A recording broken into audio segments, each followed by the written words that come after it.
Okay, today's video we're going to talk about landing page tools and why the landing page tool you pick is going to mean a heck of a lot in terms of what PPC results you get long term, and basically what to stay away from so you don't actually fall into the category of a person who takes a big hit on your overall potential with PPC, given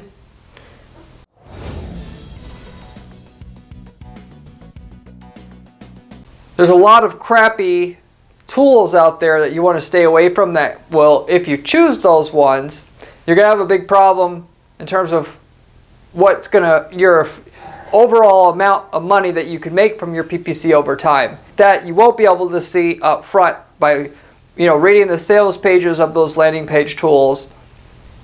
We'll certainly experience long-term using those actual tools. And what I've seen people run a PPC agency with a lot of clients. I've seen people use a lot of tools, and I've seen all the problems. So I'll share to you what those problems are, and then problems actually that will affect how much you're going to make, but also waste your time. So you can stay away from all that and put things into perspective on which one to use, and not so much just look at price as an overall factor, or I've got a tool that supposedly is supposed to work for my industry, which has its own set of problems, which I'm also going to cover in this video. So with all that said, we'll get into it. I'm an Unbounce landing page tool fan. If you watch this channel, you will have known that. I talk about my experience with Unbounce all the time. Yet, some people don't use it because it's not for their industry or it's too expensive. That's the main reasons why somebody wouldn't use it. And I use it for the 40 or so clients at our industry, or at our agency, sorry. Basically, if you're doing lead generation, I use a landing page every single time anymore. Unless you've got like an amazing website designer who understands conversion psychology. And that's like almost never will I not have to actually do a landing page for the client to get the massive results that they want.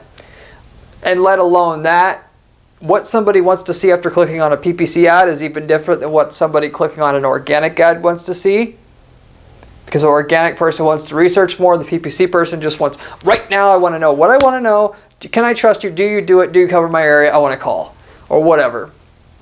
So, and the landing page will be the difference between 2 to 3 times as many leads versus not using one. That's about the standard average when we're doing a landing page, which is why we're kind of forced to do it.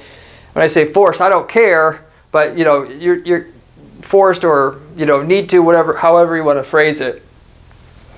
If you're doing e-commerce, I also mentioned on this channel, by the way, you should also do landing pages if you want to really get into the super good results, because in a lot of situations with that, based upon what people are typing in, if you're using a 1 keyword per ad strategy, some people call that the SCAG strategy. If somebody's looking for one item versus another item in which you don't have a page just for that category of item, you want to make a page for that category of item so people who click on your ad from that keyword, first of all, you can have an ad that announces that you have something just for them, and then you can take them to a page that has just those products narrowed down. Sometimes you can get around not having a page for something by having the search results. You can type in the search bar the keyword and then get a search results page filtered just down to those products. And sometimes that'll render unideal results. It'll have those products but a bunch of others, and anytime you have unneeded junk on the page, that's going to confuse the users to some degree. Any degree will hurt your sales, potential ROI that you'll get from a set person or type of people that come in off a PPC ad.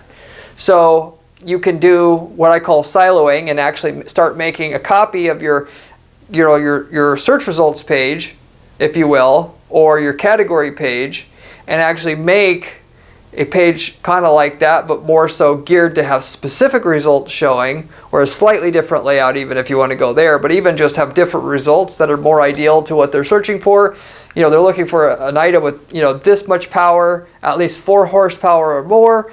Therefore, that it's just these 4 items that would probably fit, that do fit that 4 horsepower or more category. Therefore, I'm going to take a copy of the page that has all my lawnmowers on it.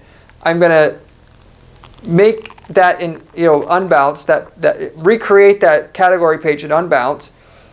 Only then show the 4 mowers that have 4 horsepower or more, so they don't get confused and the user has an overall better experience. And when they click on the product, we'll take them to the page that, the product page that they were normally going to go to anyway. It's just we're creating a landing page out of our category page so we can have only certain products show, given we know what they kind of want when they type in the keyword. If they're looking for lawnmowers with 4 horsepower, and we don't have a page that has mowers with just lawnmowers with 4 horsepower on it, we can create in Unbounce a template that's based upon our current category page that everybody that has all our lawnmowers on it, so we can, what I call silo that out, and with that you'll get a higher conversion rate. So e-commerce people, you should, if you're stuck on getting more conversions, or you're raising your conversion rate, and you're doing PPC, that's one great way to do it. But why do I use Unbounce specifically, and why do I recommend using it for all your stuff too? Okay, so it is expensive. It's like $80 a month anymore. Most people, I shouldn't say most, if you're already spending 50 grand a month on ads, you're not really thinking, that's expensive. But most people I run across, even if they do have $1 million a year in sales, they almost crap themselves when they hear $80 a month. Just for the landing page tool, I don't even pay that for my whole website hosting. But it's what you get. You get what you pay for. Definitely applies here. But with that, there's a whole other plethora of other things that you're getting with that $80 that the other guy that charges $20, or that the company who just does a landing page tool and has landing page funnels with it for auto dealers or whatever. Let's just say, as a hypothetical example. So Unbounce is going to be my first choice. Even if you do have landing page systems that are supposed to be for your industry, Unbounce is going to be my first suggested tool, even if you don't have any in your industry and you just need one in general to use. So in either of those circumstances where you're thinking about getting an industry specific tool, or you don't have any industry specific tools to pick from, or you didn't want it, Unbounce is still going to be the better option, and for all the reasons I'm going to explain. There's some specific tools that I've used that I'll name out by name, where most of the stuff that I talk about applied. To give examples, Go High Level for one landing page tool, which is supposed to be like a CRM and landing page tool combined. Horrible as it pertains to the stuff I'm going to mention. Industry specific tools, the literal ones out there, that there's one for real estate called LeadPop,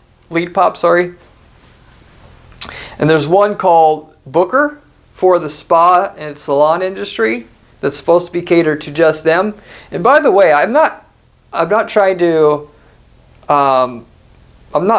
be seeming, I don't want to seem biased, and I'm not trying to trash people here directly, but the idea of having an industry specific tool is phenomenal if they could pull it off right. But here's the issue with the industry specific tools: they don't have the money and the client base to hire the people to make user oriented interface for managing the pages most of the time, and to add all the features that Unbounce, which has $20 million a year in revenue to optimize their product, and these other companies have $1 million or $2 million.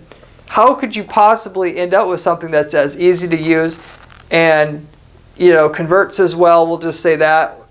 Easier to administer, less time, and all the other stuff I'm going to mention. You can't do it.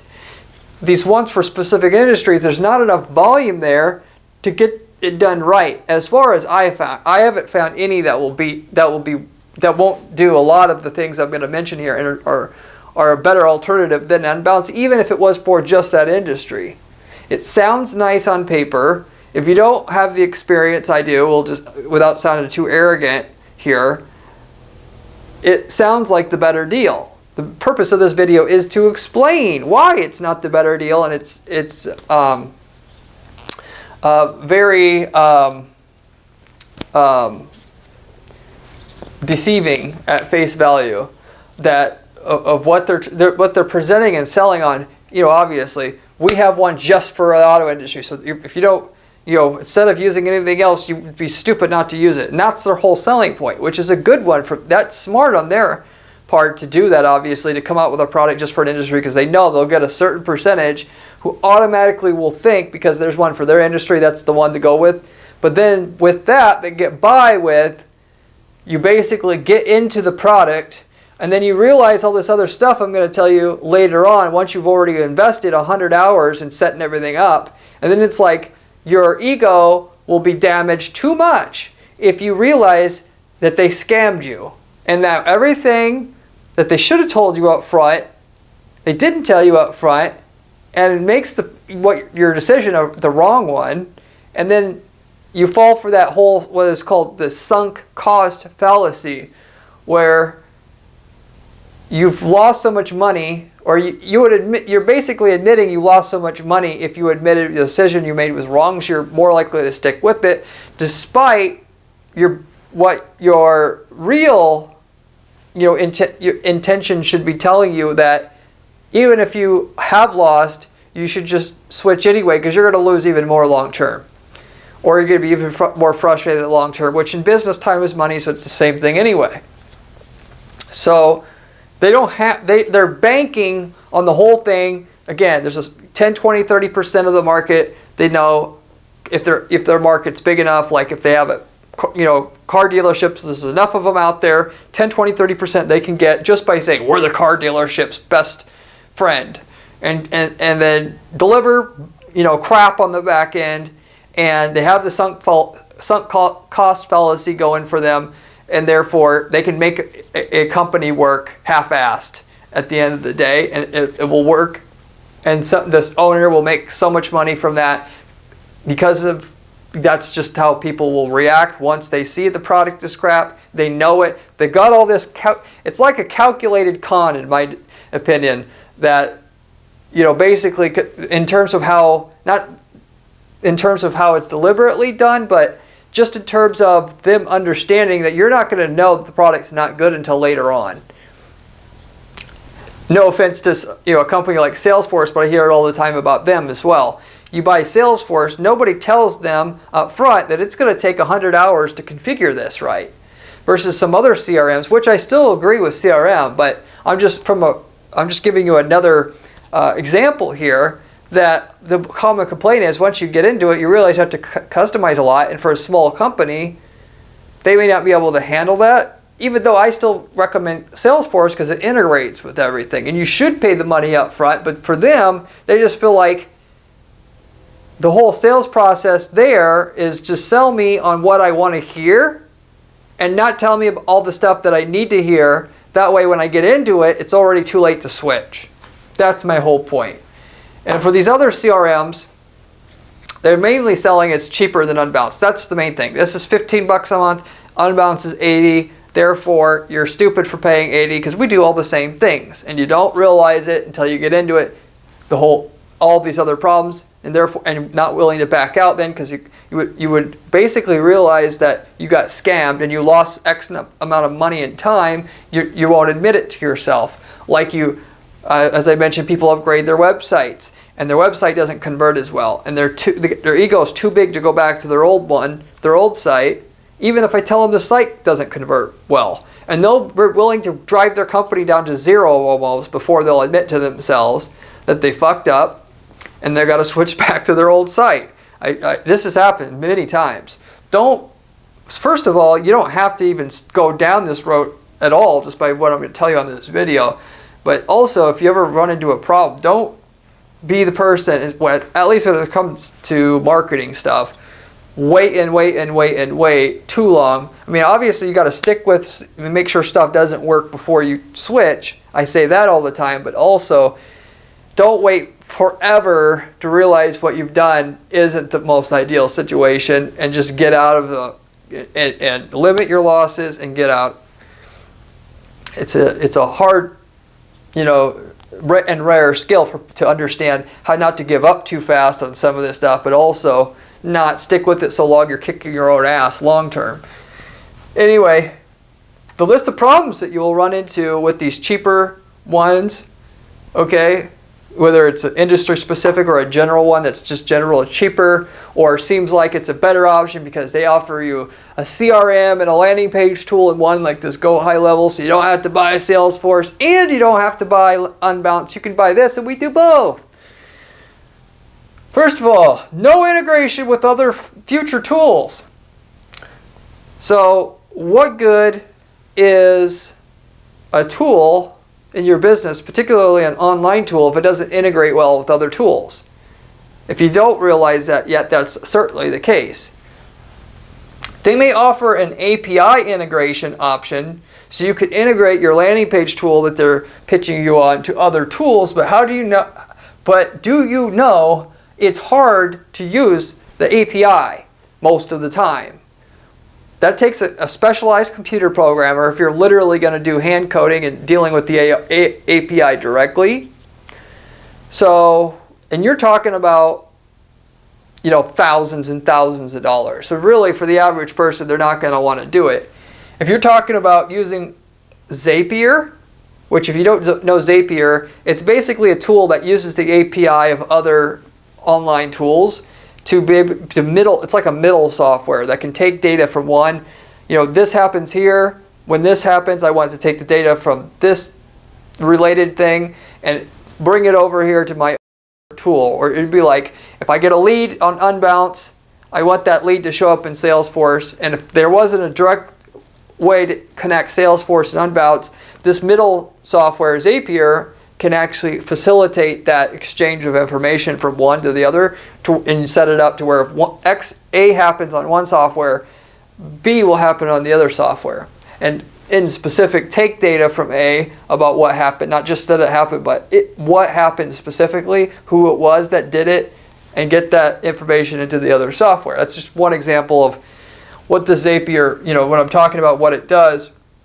And so what a lot of these other landing page tools will also do is they'll say, yeah, we have an API, it will connect with anything. And we have, well, they'll say we have some integration with some software, but the smaller ones it's not going to integrate with as many software as it should, or as like Unbounce will, which integrates with hundreds and hundreds of tools. That's just how it is. So you may check into tools that you want to integrate with, but in the future, things will change. You'll want to use another tool. And now I can't use this tool because I chose this crappy landing page tool, and they don't connect. And therefore, but they said I could use Zapier, or maybe I came up with the idea of using Zapier so I could use this new tool with my landing page choice I chose before. But if you use Zapier, or if you have any experience with it, you'll have a lot of issues with Zapier. With the Zapier, it faults out a lot. You have to stay on top of it. Whereas direct integration is much, much better. The one thing about, I had to learn the hard way myself. I mean, all this stuff I talk about, this is just all me getting my ass kicked, and then me telling you how I got my ass kicked, so you don't get your ass kicked here. But, you know, with, like, I use Zoho CRM. That's what we started with about 5 years ago. Anyway, with that, I would try to have that speak with, you know, different software like FreshBooks, which is our accounting and billing software. And then you set all those integrations up using the API, and those integrations, they don't. Every time the API updates, the integration breaks. So if you're not going to have like a in-house programmer that has plenty of time, those integrations are not going to be manageable, okay? And when you use Zapier, the idea is it should be manageable, but it's not. The APIs on either end is still going to update, and the Zapier can break. It's also just unreliable a lot of times. Not too bad, but if you have the direct integration between the two softwares, because the softwares are fairly prominent softwares, therefore they've gotten together and said, hey, it makes sense that we have a direct integration here so that people, when they buy this software and they already have this software here, that they'll be willing to buy, still buy the other software, and vice versa. We're going to help each other out by directly integrating from one another, because we know when somebody buys your software, and they have our software, or should I say, when they have your software and they want to buy my software, we don't have this integration, they're less likely to buy. Then they'll have the direct integration. If they provide the direct integration, these APIs that they have to, so they're managing the API on both ends, so that if they update their API on either end, before they will literally update their API, will make sure the direct integration between your two softwares automatically works once the API is updated, versus you use something else besides their direct integration. They update the API, maybe not every time, but maybe it breaks. And then suddenly your integration doesn't work. You realize 2 months later you've lost all your data during that time. Now you got to panic and hurry up and try to figure out how to update your integration. It's a mess.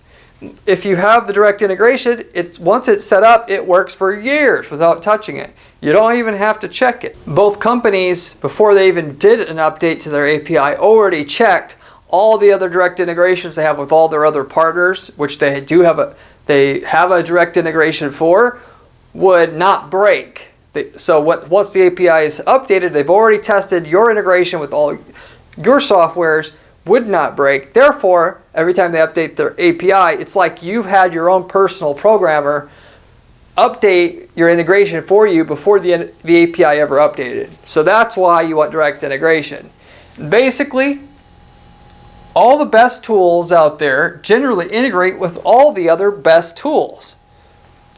This is just how it is. If the company, once it gets to be a more mature company, they move into knowing, and they know people, again, are more likely to buy if you have more integration with more tools, because people want it, of the things I just told you actually. And so they can't do integration with everybody, so they integrate with the other, as far as the direct integration goes, they integrate with the top tools that are obviously more likely to make a difference for them.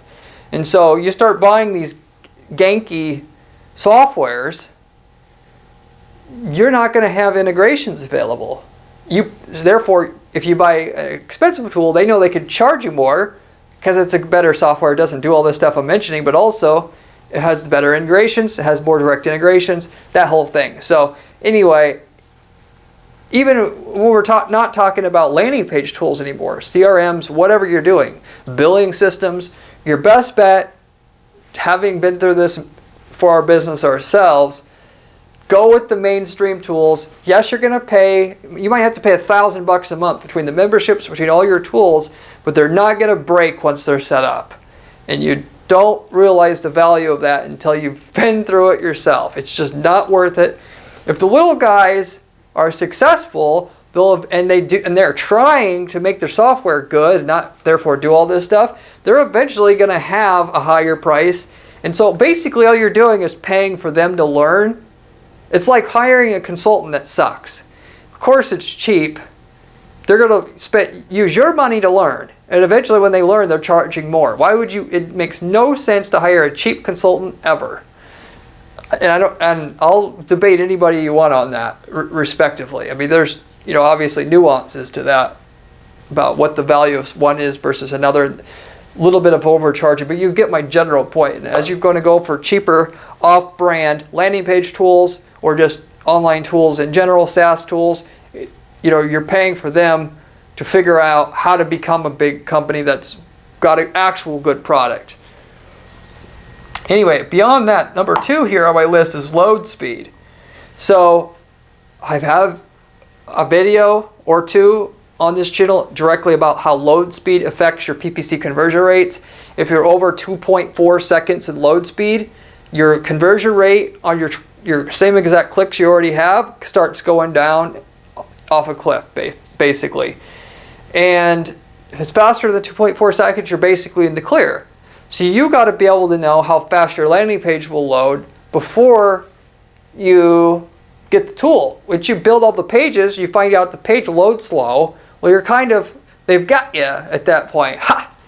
Our page loads slow. We don't spend on our servers, so therefore we can save money and it's on your back.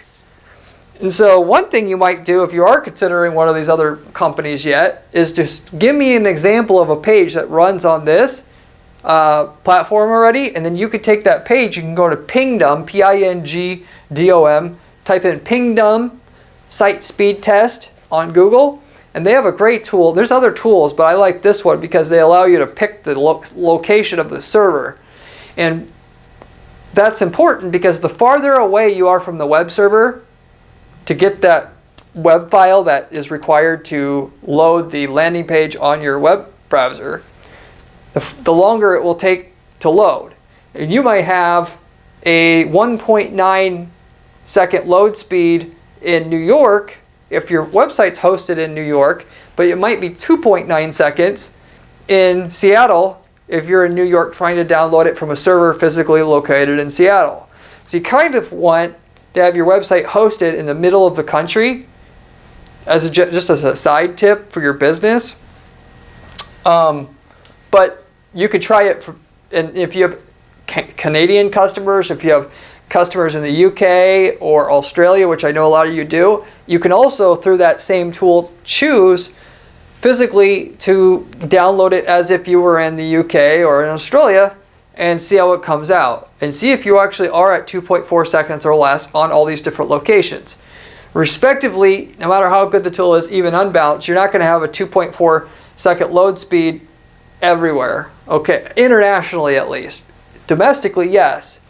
The load speed might be closer to 3 seconds if you're doing something in the UK, which is why I mentioned on other videos, if you're going to do a substantial amount of business internationally, it really does pay to set up a website for each respective country, because you can host that website for that country, which is why people do it physically in that country so the website loads fast. But Unbounce in general, sometimes even in the UK and in Australia, it'll still load at 2.4 seconds. Not every time, okay? There's no guarantee of that, but in the Five Eyes countries, we'll just say, mostly you'll be at 2.4 seconds still. Whereas in these other tools, forget about it internationally. And a lot of times domestically, it'll be over 2.4 seconds even. You get what you pay for. Good hosting that's fast uses an overcrowded web host, which doesn't have a bunch of websites that are taxing the resources of the hardware. You're going to have solid state hard drive, which costs more money. And if you're trying to save money at your company, you have crappier hosting. Your hosting physical server cost will be half as much if you have crappy hosting versus you're upgrading so that things load fast. And again, they know you're not going to know it doesn't load fast until you've already are so far into it, you can't back out most of the time. So it's something that you have to test ahead of time. If you get their sample, you could run these tests on Pingdom and then decide for yourself. Knowing 2.4 seconds and above, you're immediately going to start losing money, and it's big. We're talking about going from 2.4 to 3.4, 30% of your revenue is gone. So saving $50 a month on your landing page tool means absolutely nothing if it loads fast or if it loads slower than 2.4 seconds. Okay, got it? 3, making pages take longer. I touched on this a bit ago. Essentially, the tools, these companies are new. I realize it's hard to do a startup. You can't do everything that you want. Making a good tool that's intuitive and easy to use, this takes time. They usually charge way less to get a few customers, to get data, to make the product a little better, and then eventually they can charge a lot and be a good company. And you usually have to have some new feature or edge to even make it. Otherwise, why would somebody use them? Or not enough anyway. But when the designer that's going to have to make these pages, I can tell you the interface on a lot of these different tools is garbage or just really sucks compared to like Unbounce. Unbounce is so unbelievably easy to use. You can be no experience in making websites. Anybody can go in there and use that tool and make a page and it ends up looking fairly easy. And it doesn't take it, there's no instructions that you need. You don't need the help guide unless you're going to do an advanced feature like multi-step forms where you have the form broken up into multiple parts or something like that. But if you're just going to go make a basic landing page, the average person could go in there and just intuitively know what to click on to do certain things. Maybe not completely, but close, we'll just say. Whereas these other tools, again, forget about it. So, but the time it takes to onboard your employees is one thing. If you have other designers, you're going to have to pay that premium every time. But more so than that, it'll physically take longer to do what you need to do because there'll be more to click on. It'll be harder to remember where certain things are. And even if it takes 10% longer to make the page, again, what's that extra $50 a month you're saving? 4, customer service sucks. Now this is a huge one. People have outsourced customer service overseas. No offense to any overseas people watching this. To save money, okay? The reason why I bring it up because it shows how much the average company gives a shit about how people like their customer service. Otherwise, they wouldn't do it, right? Well, these startup companies or people that have crappier products, if their product sucks, obviously the last thing they care about is customer service. So, and what you'll do is you'll end up asking them a question and then it'll take forever. It'll take 3 days for them to respond. When they do respond, their answer won't even answer your question. It'll answer it wrong. Then you'll have to rephrase it 2 times just to get the answer. And then the answer will probably not even be an answer because their product can't do it. If you're lucky, it'll take a week to find out after having to rephrase the question twice because it's an offshore person probably. But not just to say offshore people are bad at it as a whole. It's not just that, but it's an offshore person and this person has no customer service skills. They're just literally hiring the cheapest person almost half the time, it seems like. So basically, good luck with your customer service if you have if you are a person who thinks they're going to need it, okay? They just don't have any investment there most of the time. 5, making copies of pages is harder. I talked about on this channel, if you want an absolutely easy way to increase your conversion rates on your landing pages that you may have already by 40%, all you have to do, you first have, assuming you have to have an ad for every keyword and use the SKAG model, which is just, again, you do an ad group for every keyword, which allows you to have an ad for every keyword inside Google. This also applies to Bing. And with that, instead of sending everybody to the same landing page, you make one landing page for every keyword. And all you do on each landing page is you take the headline and you make the headline customized to the keyword. And I'm not talking about what they call dynamic keyword insertion headlines, where the software in Unbounce already does this, where it'll automatically take what they typed in and try to put it in the headline. But the problem with that is people, what they type in is nonsensical half the time. So people will get tipped off that what they typed in, it's just a computer doing this. So you got to be able to see the keyword and come up with a handwritten, snazzy sounding headline, but which more closely matches the keyword, and you'll get a 40% increase in conversion rate, therefore a 40% boost in the money you're making just by doing that. And you don't have to do it for every keyword necessarily. You could just do it for your top keywords at first, test it out, maybe do it for the rest of them later.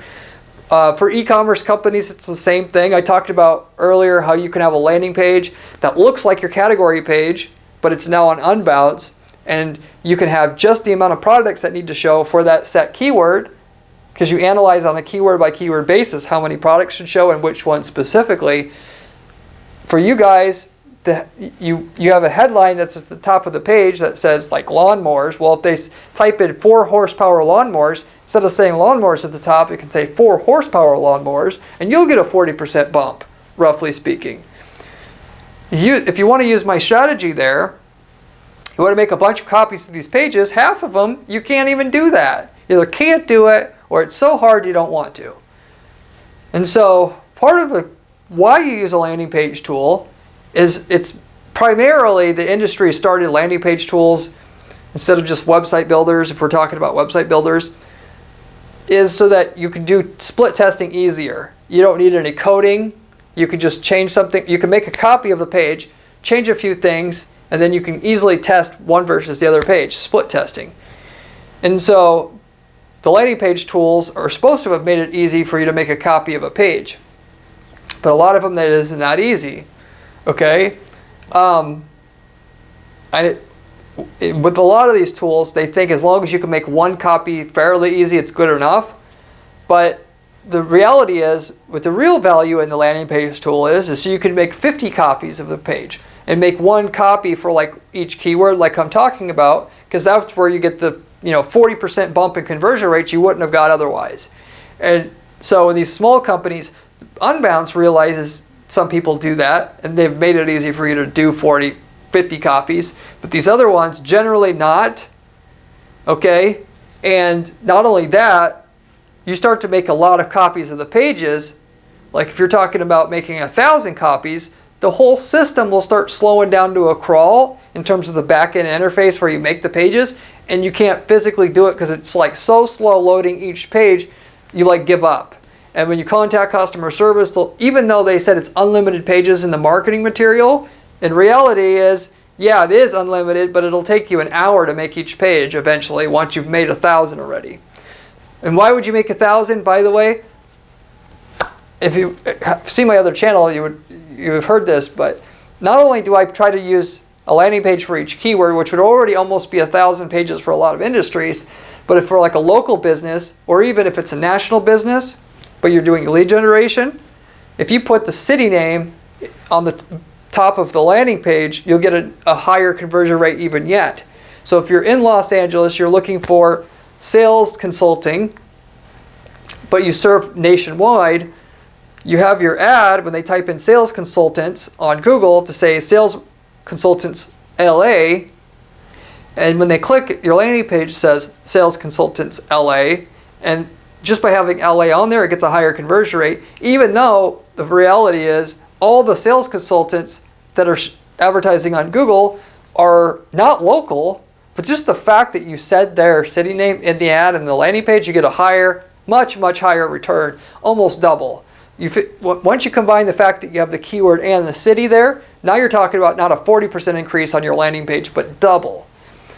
So you can have thousands and thousands. You use that tip, or you eventually want to do that. You can't do it, and you won't know until later on, and that whole spiel I mentioned before. So I just want to throw that in there as a side. Unbounce, you can make as many pages as you want.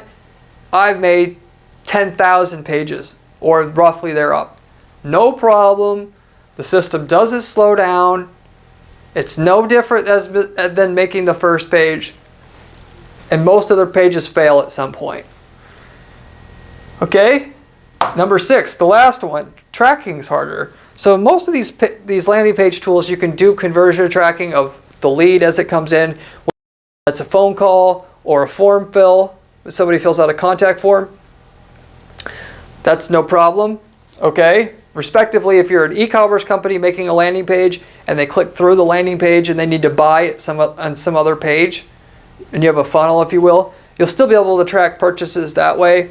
Where you have an issue, though, is this thing called where you're trying to take basically the sales that occur through the phone. If you take credit cards through the phone, through a virtual terminal, or the person basically usually turns into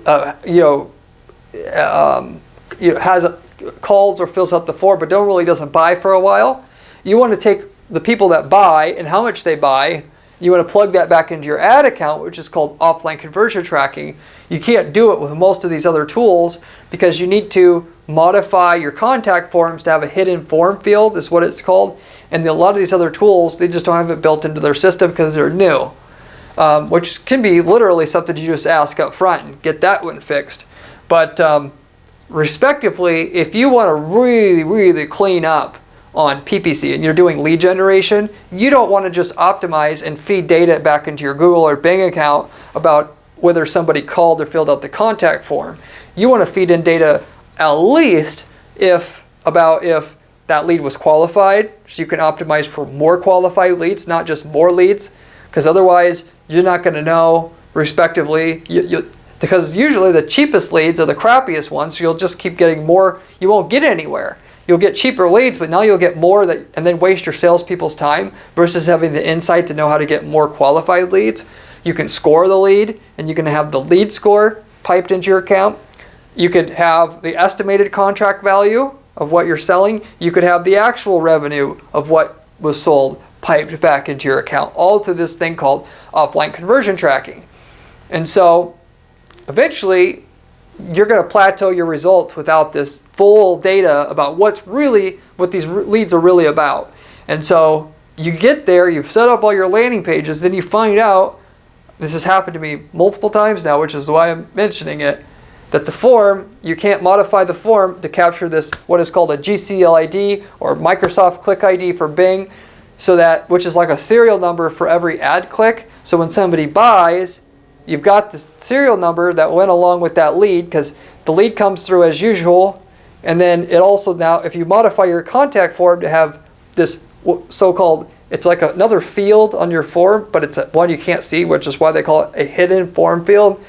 We'll grab this serial number, which that serial number is pulled from the URL. The URL of the page that they go to on your landing page isn't just your landing page, it's the landing page, and then there's code after it. Like source equals Google, medium equals da-da-da-da, but also GCLID equals, it grabs that code from the URL, sends it to your email with the rest of the lead, and when that person buys, you take that code and you give it back to Google through their uploads menu on their conversion page, and then it knows basically where to attribute that sales revenue to, or that what you call a qualified lead to, at the device level, keyword level, time of the day level, day of the week level, state level, zip code level, and you can see why that would matter. Through a process of elimination, you can make your ads better if you just have the right data. Even a dummy can get a better results if they have the right data, because it tells you, don't do this, do more of this. That's it. You only get so far without the full data about whether the leads are not good or not, or how specifically good are they.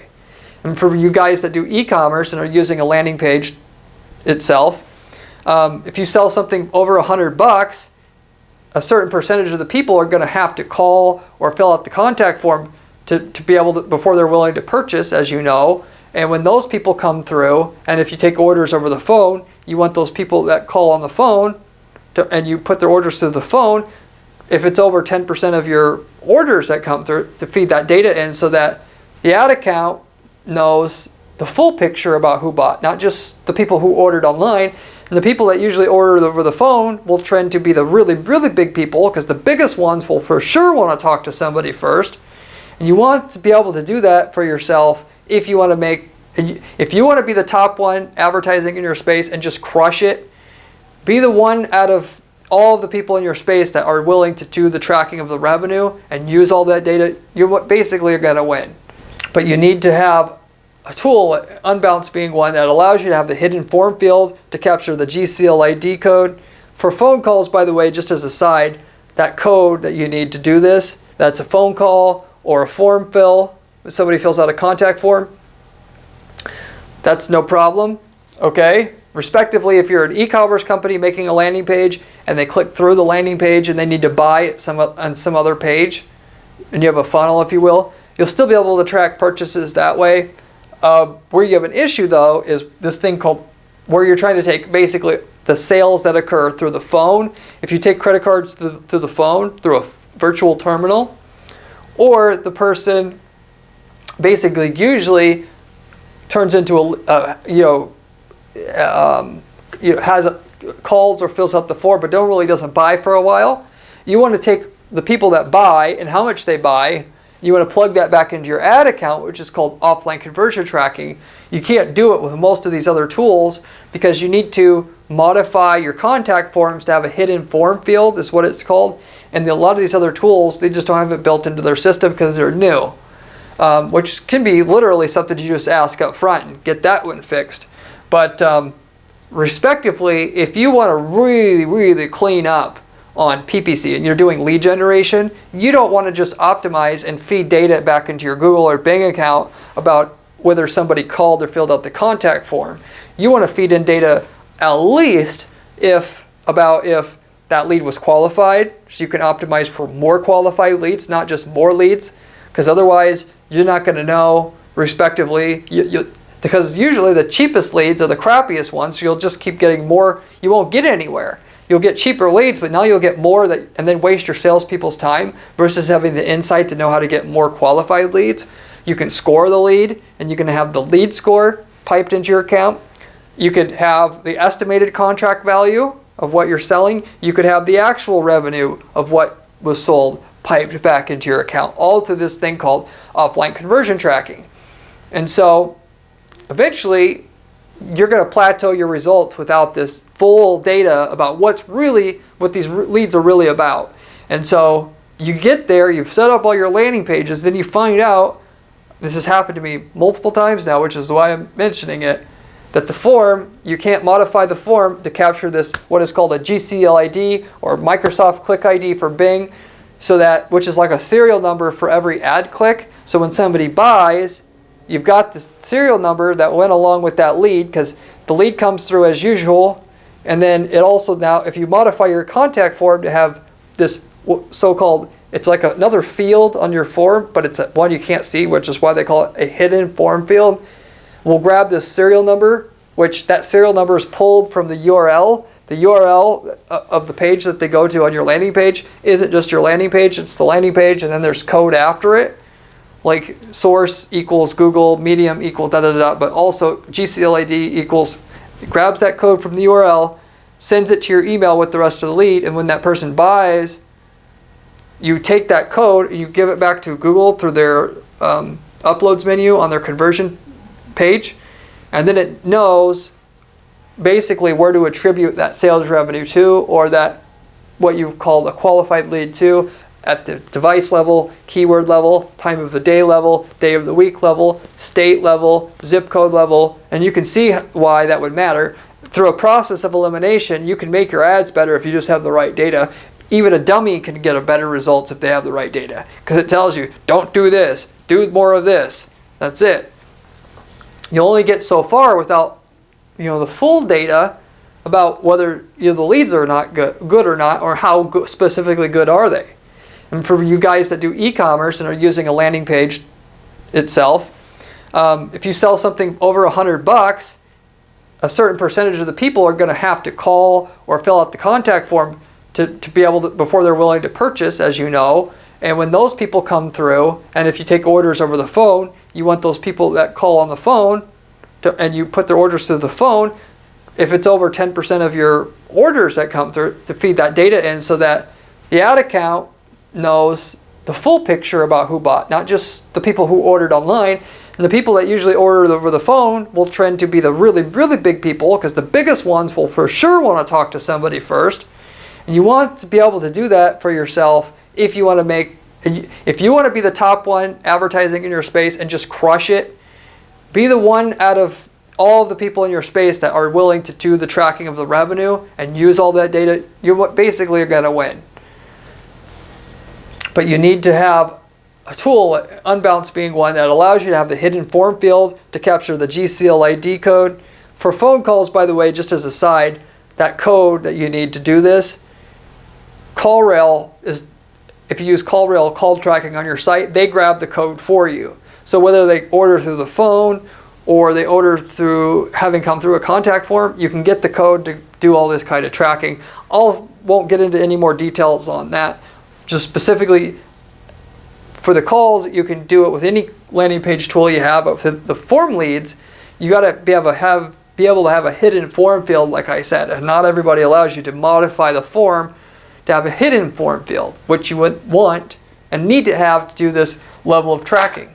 But I'll leave it with that. Hopefully you enjoyed this video. I have a lot of other videos about other money-making PPC strategies that can make you a lot of money basically with PPC. If you want to learn how to do more with PPC to make more money, you should definitely check them out.